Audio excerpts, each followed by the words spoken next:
Chapter 2: The story of his conversion from his own pen. 1874 will long be remembered by many in the British Isles, but by none more gratefully than the writer. In that year the mighty power of God was seen in the awakening and conversion of young men, who afterwards devoted their lives to the gospel in the home and foreign fields.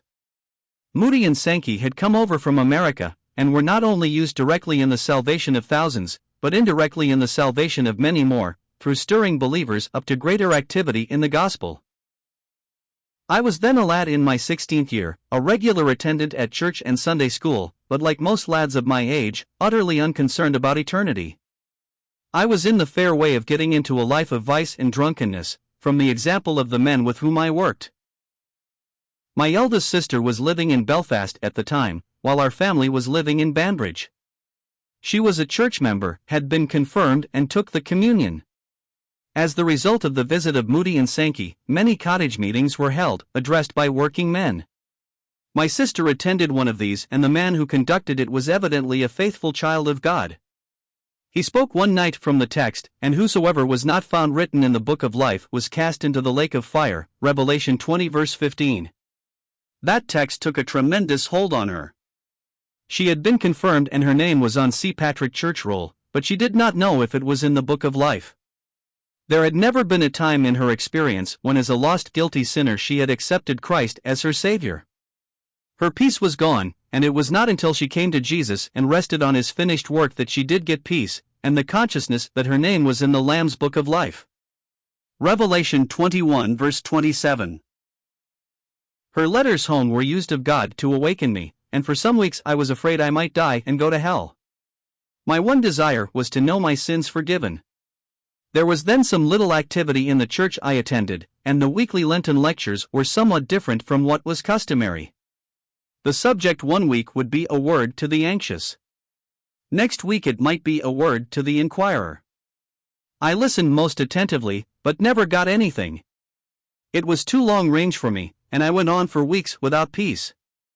I had a little Testament, and I pored over its pages in my bedroom and when I got an opportunity during the day. Deliverance came at last. Through reading 1 Peter 2 verse 24, "Who his own self bare our sin in his own body on the tree," and Isaiah 53 verses 5 to 6, I got just what I needed. But such was my state of anxiety as I prayed for forgiveness in my bedroom, that I was looking for some sign to assure me I was saved. Had I looked to the sky, and had I seen, or thought that I had seen the words, "W.J. McClure, you are saved," I would have been very happy. It would have been a sign such as I was looking for, and would have given me assurance. Thousands of times I thanked God that nothing like that occurred, as that assurance would not have lasted long, for very soon after my conversion I met another W.J. McClure.